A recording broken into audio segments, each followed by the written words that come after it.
प्रिय विद्यार्थियों, नमस्कार। हमारा प्र- इतिहास प्रथम प्रश्न पत्र। टॉपिक मौर्य प्रशासन। मौर्य शासकों ने न सिर्फ एक विशाल साम्राज्य की स्थापना की, बल्कि इसे स्थायित्व प्रदान करने के लिए एक सुदृढ़ प्रशासनिक व्यवस्था भी कायम की थी। इस व्यवस्था में शक्ति का केंद्रीकरण राजा में हुआ था। राज्य ने आर्थिक, सामाजिक मामलों में भी दिलचस्पी दिखाई और मौर्य प्रशासन का उद्देश्य राज्य को स्थायित्व प्रदान करना था। अधिक से अधिक कर वसूलना एवं लोक कल्याणकारी कार्य करना था। इस प्रशासन की शुरुआत चंद्रगुप्त मौर्य के समय में हुई, परंतु यह व्यवस्था बाद में भी परिवर्तित एवं संशोधित रूप में चलती रही। अशोक ने प्रशासन को ज़्यादा लोक हितकारी बनाने का प्रयास किया और मौर्य प्रशासन की जानकारी हमें मेगस्थनीज की इंडिका और कौटिल्य के अर्थशास्त्र एवं अशोक के अभिलेखों से मिलती है। मौर्य प्रशासन के बारे में जब हम जानकारी प्राप्त करते हैं तो हमें तीन प्रकार के स्तर हमें मिलते हैं: केंद्रीय प्रशासन, प्रांतीय प्रशासन और स्थानीय प्रशासन। केंद्रीय प्रशासन के अंतर्गत मौर्य केंद्रीय प्रशासन व्यवस्था में राजा पर था। केंद्रीय प्रशासनिक अधिकारी के रूप में सर्वाधिकार राजा के पास सुरक्षित होते थे और राजा ही अपने कार्य अधिकारों का प्रयोग करता था। मेगस्थनीज की इंडिका में भी मौर्य प्रशासन में चंद्रगुप्त मौर्य के भी व्यक्तिगत जीवन एवं उसके कार्यकलापों का वर्णन किया गया है। राजा की स्थिति के बारे में कौटिल्य राजतंत्र का समर्थक था। वह राजा को सर्वशक्तिशाली और राज्य का सबसे महत्वपूर्ण अंग मानता था। उसके अनुसार राजा या राज्य की उत्पत्ति समाज में फैली अव्यवस्थाओं की स्थिति को समाप्त करने के लिए होती है। कौटिल्य ने माना कि राजा धरती पर प्रभु की तरह होता है, भगवान की तरह होता है। वह ऐसा स्वामी है जो सर्वेसर्वा हैं और उसके आदेश शिरोधार्य हैं, क्योंकि वह हमेशा प्रजा के जनहितकारी कल्याणकारी कार्य करता है। राजा के बाद में मूल रूप से आता है उसका मंत्रिपरिषद आती है। तो मंत्रिपरिषद में समूचे प्रशासन में मंत्रिपरिषद में अलग अलग पदाधिकारी होते थे जो राज कार्य करते थे।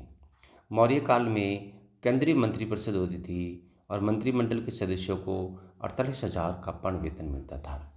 मंत्रिपरिषद के सदस्य की संख्या निश्चित नहीं थी, ऊपर नीचे होती थी।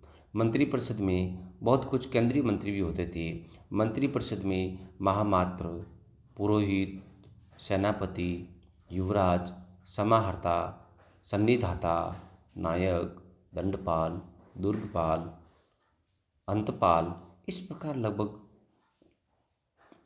15 से 20 है वो महत्वपूर्ण विभाग होते थे। सैन्य संगठन सुदृढ़ था। प्लिनी का कहना है कि चंद्रगुप्त मौर्य की सेना में लगभग 6 लाख पैदल सैनिक, 30,000 घुड़सवार और 9,000 हाथी थे।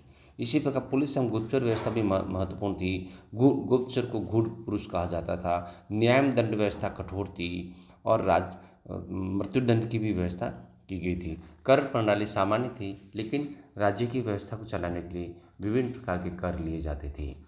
प्रांतीय व्यवस्था में हम केंद्र के बाद में प्रांत की ओर आते हैं। जब हम प्रांतीय व्यवस्था की बात करते हैं तो प्रशासनिक सुविधा के लिए संपूर्ण मौर्य साम्राज्य को विभिन्न प्रांतों में बांटा गया था।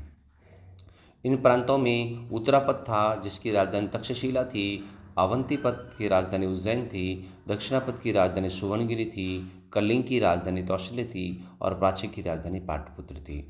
प्रोफेसर हेमचंद्र राय चौधरी के अनुसार इनमें से प्रथम दो उत्तरापथ और अवंतीपथ या मध्य देश तथा अंतिम प्रांत पूर्वी प्रदेश एवं चंद्रगुप्त मौर्य के समय में भी थे। सौराष्ट्र भी चंद्रगुप्त मौर्य के समय में एक प्रांत अर्ध स्वतंत्र प्रांत था। इस प्रकार इन प्रांतों में प्रांतपति होते थे जिसको गवर्नर कहा जाता था, वह कार्य करते थे। मौर्य प्रशासन में तीसरा जो तत्व आता है वह आता है स्थानीय प्रशासन का।